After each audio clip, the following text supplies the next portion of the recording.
దురంధర్ సినిమాను బ్యాన్ చేయండి. ఆ సినిమా గనక ఆడితే మా పార్టీకి ఎలక్షన్లో తక్కువ ఓట్లు వస్తాయి. అసలే మన రాష్ట్రంలో ఎలక్షన్స్ ఉన్నాయి. సో బ్యాన్ చేయండి అని అడుగుతూ తమిళనాడులోని ద్రవిడియన్ పార్టీలు, సింపుల్గా చెప్పాలంటే డిఎంకే అండ్ కో, ఈ పార్టీలు కోర్టుకు వెళ్ళాయి. ఒక మహిళా న్యాయవాదిని ముందు నిలబెట్టి వాదించమ్మా వాదించు, ఏదో ఓట్ చేసి దురంధర్ సినిమాను ఆపు అని చెప్పారు ఆమె వెళ్ళి ఏదో చిన్న చితక కోర్టు కాదు, ఏకంగా హైకోర్టుకే వెళ్ళింది. పిల్లు వేసింది. ఏమని? సార్, దురంధర్ సినిమా వల్ల ఎలక్షన్లో ఒక పార్టీకి అంటే భారతీయ జనతా పార్టీకి అడ్వాంటేజ్గా ఉంటుంది, కాబట్టి దురంధర్ సినిమా బ్యాన్ చేస్తూ తీర్పు ఇవ్వండి సార్ అని అంది. అక్కడ కూర్చున్న ఇద్దరు జడ్జీలు, ఒకరి పేరు చీఫ్ జస్టిస్ సుశ్రుత్ అరవింద్ ధర్మాధికారి, మరో జస్టిస్ పేరు అరుల్ మురుగన్. వారిద్దరూ ఆమె వంక చూసి, ఎందుకు బ్యాన్ చేయాలి, ఏముంది ఆ సినిమాలో అని అడిగారు. సార్, ఆ సినిమాలో బీజేపీ అని మొదలెట్టింది. అది ఏముంది ఆ సినిమాలో? భారతీయ జనతా పార్టీకి సంబంధించి ఏమన్నా ఉందా? బీజేపీ పార్టీ పేరు కానీ భారతీయ జనతా పార్టీ ఓట్లు తెచ్చుకునేవి కానీ ఏమన్నా ఉన్నాయా చెప్పు, పోనీ మీ పార్టీకి వ్యతిరేకంగా ఏమన్నా ఉందా అని అడిగారు. వెంటనే తెల్లముఖం వేసింది. సరే, ఎలా కోర్టుకు వచ్చావు కదా, అసలు ఆ దురంధర్ సినిమాలో ఏముందమ్మా అని అడిగారు. సార్, అందులో నరేంద్ర మోదీ హంజా అని ఒకడిని పాకిస్తాన్ పంపిస్తాడు సార్, పంపించి కొంతమందిని పైకి పంపించాడు సార్ నరేంద్ర మోదీ హంజా ద్వారా అని అంది.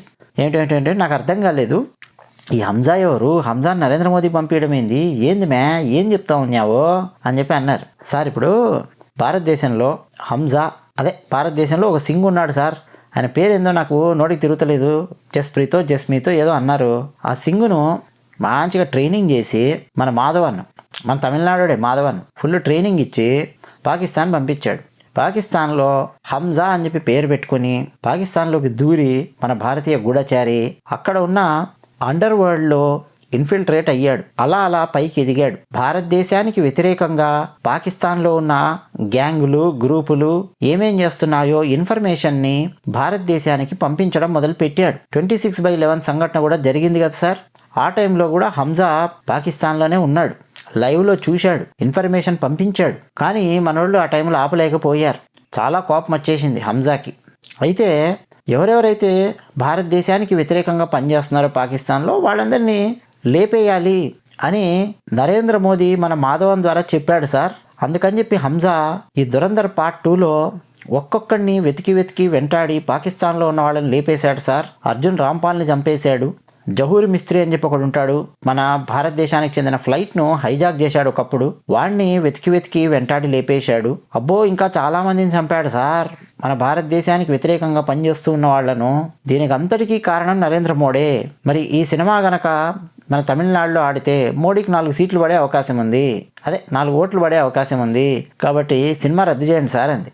ఇప్పుడు జడ్జిలు మొహామొహాలు చూసుకొని, ఏందేందో చెప్తా ఉన్నావు, మోడీ అంటున్నావు, మాధవన్ అంటున్నావు, హంజా అంటున్నావు. నాకు అర్థమైంది ఏంటంటే భారతదేశానికి పాజిటివ్గా ఉన్న సినిమా ఇది. భారతదేశపు గూఢచారి పాకిస్తాన్కి వెళ్ళి భారతదేశానికి వ్యతిరేకంగా పని చేస్తున్న వాళ్లను వెతికి వెంటాడి వేటాడి చంపేశాడు. ఇదే కదా ఆ సినిమాలో ఉన్నది. అంటే భారతదేశానికి పాజిటివ్గా ఉంది కదా సినిమా. మరి ఇక్కడ పార్టీలు ఎక్కడి నుంచి వచ్చాయి, పైగా మీ పార్టీకి వ్యతిరేకంగా ఎక్కడుంది సినిమా అని అడిగారు. కాసేపు తెల్లముఖం వేసి నెత్తి గోక్కుని, అదిగా సార్, సినిమాలో నరేంద్ర మోడీ కనిపించాడు, నోట్లు పెద్ద నోట్లు ఉంటాయి కదా సార్, 500 నోట్లు, 1000 రూపాయల నోట్లు ఉండేవి కదా ఒకప్పుడు, వాటిని రద్దు చేస్తూ ఉన్నానని చెప్పాడు అని అంది. సినిమా కోసం నరేంద్ర మోడీ ఏమైనా యాక్ట్ చేశాడా అని అడిగారు జడ్జిలు. లేదు సార్, సినిమా కోసం ఏమీ యాక్ట్ చేయలేదు అంది. మరి ఎక్కడి నుంచి వచ్చింది ఆ వీడియో అని అడిగారు. అదే నరేంద్ర మోదీ నోటు రద్దు చేస్తున్నాను అని చెప్పినటువంటి వీడియో ఎక్కడి నుంచి వచ్చింది అని అడిగారు. అదే సార్, 2016లో రద్దు చేశాడు కదా నోట్లు, వీడియో ఉంది కదా, మిత్రం అనుకుంటూ సైడ్ నుంచి వచ్చి ఆజ్ రాత్ సే అని మొదలెట్టి నోటు రద్దు చేస్తున్నానని చెప్పాడు కదా సార్. ఆ వీడియో దురంధర్ సినిమాలో ఉంది. ఓకే, ఆ వీడియో ప్రపంచమంతా చూసిన వీడియోనే కదా, కొత్త వీడియో ఏం కాదు కదా. కావాలంటే మీడియా వాళ్ళు కూడా అప్పుడప్పుడు వేస్తుంటారు కదా ఏదైనా కాంటెక్స్ట్ వచ్చినప్పుడు. మీ డిఎంకేకి సంబంధించినటువంటి వీడియోలు అవన్నీ ఏం రావా సినిమాలలో, దీంట్లో ఏం రాలేదా అని అడిగారు. రాలేదు సార్ అని ఏదో చెప్పబోయింది. రాకపోతే తీయండి సినిమా, ఓ సినిమా తీసి దాంట్లో మీ డిఎంకే, మీ స్టాలిన్, మీ కరుణానిధి, మీ పెరియారు వాళ్ళందరూ ఏం చేశారో వేసేయండి. ఆల్రెడీ వేస్తున్నారు కదా చాలా సినిమాల్లో, మొత్తం అదే కదా మీరు చేస్తున్నది 75 ఏళ్ళ నుంచి. లేక ఒక దురంధర్ అని సినిమా తీస్తే ఏంది ఏడుపులో అని జడ్జిలు ఆ లాయర్ వంక చూశారు. అడిగారు, ఇప్పుడు ఇంతకు ఆ నరేంద్ర మోడీ వీడియో ఎందుకు ప్లే చేశారు ఆ సినిమాలో? నోట్లు పెద్ద నోట్లు రద్దు చేస్తున్నానని చెప్పి ఎందుకు ప్లే చేశారు అని చెప్పి అడిగారు. అంటే సార్ ఆ సినిమాలో పాకిస్తాన్లో జావేద్ కనానీ అన్న ఒకడు ఉంటాడు. వాడి ద్వారా పాకిస్తాన్కు చెందిన గూఢచారి సంస్థ అలాగే అక్కడ తీవ్రవాదులు ఆ బ్యాచులన్నీ కలిసి స్పాన్సర్ చేసి మన భారతదేశానికి చెందిన 500 రూపాయల నోట్లు 1000 రూపాయల నోట్లు దొంగ నోట్లు ప్రింట్ కొట్టిస్తారు. 60,000 కోట్ల రూపాయల వర్తున్న దొంగ నోట్లు ప్రింట్ కొట్టిస్తారు. ఆల్రెడీ 11,000 కోట్ల రూపాయల వర్తున్న దొంగ నోట్లు భారతదేశం లోపలికి పంపించుంటారు. ఇంకా 60,000 కోట్ల దొంగ నోట్లు మన భారతదేశానికి వస్తున్నాయి అని చెప్పి తెలుసుకొని ఆ విషయం హంజా మాధవన్కు చేరవేస్తే, మాధవన్ నరేంద్ర మోదీకి చేరవేస్తే ఈ విషయం నరేంద్ర మోదీ తెలుసుకొని భారతదేశాన్ని ఎలాగైనా రక్షించాలి, ఈ దొంగ నోట్లు మన భారతదేశానికి రాకూడదు అని చెప్పి ఆలోచించి దొంగ నోట్లు రద్దు చేశాడు సార్ నరేంద్ర మోడీ. అదే చూపించారు వీడియో అంది. మరి కరెక్టే చూపించారు కదా, ఇంకేంది నీ బాధ ఏంది అని చెప్పి అన్నారు. అంటే సార్ ఇప్పుడు మా వాదన వినిపించే సినిమా ఏది ఇప్పుడు రిలీజ్ చేసే అవకాశం లేదు కాబట్టి ఈ ఎలక్షన్స్ ముందు, అంటే మా ద్రవిడియన్ రాజకీయ పార్టీలకు చెందిన వాదన వినిపించే సినిమా ఏది ఇప్పుడు విడుదల అవ్వట్లేదు కాబట్టి దురంధర్ బ్యాన్ చేయండి సార్ అంది. వెంటనే జడ్జిలు ఆమె వంక చూసి, మీ వాదన వినిపించే సినిమానా అంటే ఇప్పుడు దురంధర్ సినిమా ఎవరి వాదన వినిపించినట్టు, ఏం వాదన వినిపించినట్టు? భారతదేశానికి పాజిటివ్గా ఉన్న వాదన కదా వినిపించింది. అంటే భారతదేశానికి పాజిటివ్గా ఆలోచించేది భారతీయ జనతా పార్టీయే అని చెప్పి మీరు నమ్ముతున్నారా అని చెప్పి కోర్టు అలా చూసింది ఆమె వంక. ఇంకేం చెప్తుంది ఆమె? కళ్ళు బయర్లు గమ్మాయి, నీళ్లు నమిలింది. అయితే కోర్టు ఆమె పిటిషన్ కొట్టేస్తూ, ఇవన్నీ కాదు కానీ ఇక్కడ 2 పాయింట్స్ ఉన్నాయి అందుకని కొట్టేస్తున్నాము. First point, central board film board ఒక్కసారి సర్టిఫికేషన్ ఇచ్చింది ఒక సినిమాకి అంటే దాని అర్థమైంది, అందులో కూర్చున్నటువంటి వాళ్ళు సెంట్రల్ ఫిలిం బోర్డు వాళ్ళు సినిమా చూశారు, సర్టిఫై చేశారు. దాన్ని నేను అనుమతించను అనే హక్కు మాకు లేదు. దాన్ని అసలు ఆపం మేము. అసలు అలాంటి పనులు సినిమా చూసి దానికి సర్టిఫికేట్ ఇవ్వాలా వద్దా అనే పని చేయడానికే సెంట్రల్ ఫిలిం బోర్డు ఉంది, ఆల్రెడీ ఇచ్చేసింది. దాన్ని ఇప్పుడు మేము ఆపడం ఏంటి? ఆపము. Point number 1. పాయింట్ నెంబర్ 2, సినిమాలో ఏ పార్టీకైనా లాభం చేసే సీన్ ఏదైనా ఉంటే చెప్పండి, అది కట్ చేయిద్దాం కానీ. పోనీ చెప్పండి, భారతీయ జనతా పార్టీకి లాభం చేకూర్చే విధంగా సినిమాలో ఏమైనా ఉందా? భారతీయ జనతా పార్టీ జెండాలు ఉన్నాయా? ఏమేమి ఉన్నాయి చెప్పండి ఒకసారి. కాస్త చెప్తే ఈ ఎలక్షన్ టైంలో రాకుండా అడ్డుకుందాం. కానీ తమిళనాడులో ఎలక్షన్స్ గెలవడం కోసం ఆ సినిమాలో ఏమైనా సీన్స్ పెట్టారా? కొన్ని తమిళనాడులో మీ పార్టీకి వ్యతిరేకంగా ఏమన్నా సీన్స్ పెట్టారా? నువ్వే చెప్తున్నావు పాకిస్తాన్కి వ్యతిరేకంగా సీన్స్ ఉన్నాయని చెప్పి. మరి పాకిస్తాన్కి వ్యతిరేకంగా సీన్స్ ఉంటే పాకిస్తాన్ వాడు బ్యాన్ చేయని చెప్పి అడగాలి. మరి నువ్వెందుకు బ్యాన్ చేయని చెప్పి అంటున్నావు? అంటే నీ పార్టీ పాకిస్తాను వాళ్ళ ఆలోచన 2 ఒకటేనా? ఈ టైపులో కోర్టు ప్రశ్నించింది. దెబ్బకు ద్రవిడియన్ పార్టీలకు చెందినటువంటి లాయరు నోరు మూసుకుంది. వెంటనే పిటిషన్ కొట్టేసి ఇంటికి వెళ్ళమ్మా అని చెప్పి పంపించింది కోర్టు, హైకోర్టు. సో ఒకసారి ఆలోచించండి.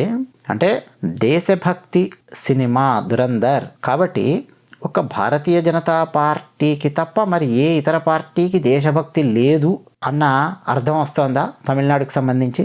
ఆలోచించండి. ఇంకా తమిళనాడులో అయితే కొన్ని పార్టీలు గత కొంతకాలంగా అసలు తమిళనాడునే ఒక ప్రత్యేక దేశంగా చూపించే ప్రయత్నాలు చేస్తూ ప్రాంతీయవాదాన్ని రెచ్చగొడుతూ రకరకాలుగా ఓట్లు దండుకుంటూ ఉన్నారు. అవన్నీ మారాలి అని అంటే ఎస్, ముందు ఉంది, టైం పడుతుంది, డెఫినెట్గా అది కూడా మారుతుంది. అసలు డిఎంకే అంటేనే ఒక దేశద్రోహుల పార్టీ అని చెప్పి పిలుస్తూ ఉంటారు. మరి విజయ్ యాంథోనీ అనాలా, యాంథోనీ విజయ్ అనాలా, విజయ్ జోసెఫ్ ఆయన పేరేందో ఉంటుంది, విజయ్. మరి ఆయన యేసుక్రీస్తుని చూపిస్తూ చాలాసార్లు ప్రచారం చేస్తూ ఉంటాడు, చాలా ప్రచారాలు చేస్తాడు. మరి అతన్ని ఏం చేయాలండి? అది వైలేషన్ కాదా? ఆలోచించండి. ఫస్ట్ దురంధర్ని ఎవరైనా సరే వ్యతిరేకిస్తున్నారు అంటే దాని అర్థం ఏంటో తెలుసా? వాళ్ళందరూ దేశద్రోహ పార్టీలు. పాకిస్తాన్ దురంధర్ని వ్యతిరేకించింది అంటే అర్థం చేసుకోవచ్చు. వాళ్ళ పొట్ట మీద కొట్టే సినిమా వాళ్ళ ఇజ్జత్ తీసి బరిబత్తల బజార్ల గిట్ట నిలబెట్టే సినిమా తీసిండ్రు కాబట్టి ఇంకా పాకిస్తాన్ వాళ్ళు ఏమన్నా దురంధర్ సినిమాను ఆపుండ్రా అని చెప్పి అంటే జర సమజ్ చేసుకోవచ్చు, జర సమజ్ అవుతుంది మనకి. కానీ భారతదేశంలో ఉండే పార్టీలు గిట్ట దురంధర్ను ఆపండి బ్యాన్ చేయండి అంటే మళ్ళీ ఎట్లా అర్థం చేసుకోవాలి రాబాయ్? అసలు అట్లాంటి పార్టీలను బహిష్కరించాలి. బాలీవుడ్లో మీరు గమనిస్తే భారతీయ జనతా పార్టీని వ్యతిరేకించే వర్గం ఉంటుంది. భారతదేశంలో వాళ్ళకు కావాల్సిన మతాన్ని విస్తరించాలి అని చెప్పి అనుకునే ఒక వర్గం ఉంటుంది. ఆ వర్గం గిలగిల గింజుకుంటుంది.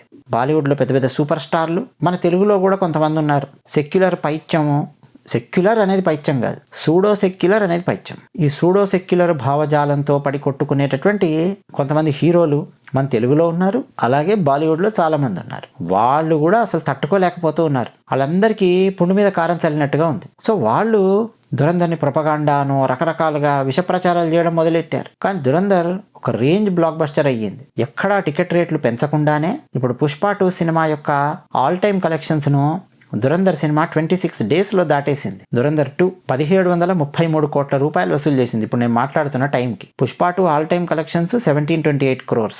అది మన తెలుగు రాష్ట్రాలలో విపరీతంగా టికెట్ రేట్లు పెంచారు. మొట్టమొదటి 10 రోజులు ఇష్టం వచ్చినంత పెంచుకోండి అని చెప్పారు. ఫస్ట్ 5 days ఏమో 4 times 5 times పెంచుకున్నారు. ఆ తర్వాత డబుల్ ట్రిపుల్ అట్లా పెట్టుకున్నారు రేట్లు రకరకాల చోట్ల, మల్టీప్లెక్స్లో, సింగిల్ థియేటర్స్లో. అట్లా పుష్ప 2 సినిమా, ఈవెన్ అంతకుముందు రాజమౌళి గారి బాహుబలి సినిమా కానీ, కల్కి సినిమా వచ్చినప్పుడు కానీ టికెట్ రేట్లు విపరీతంగా పెంచారు.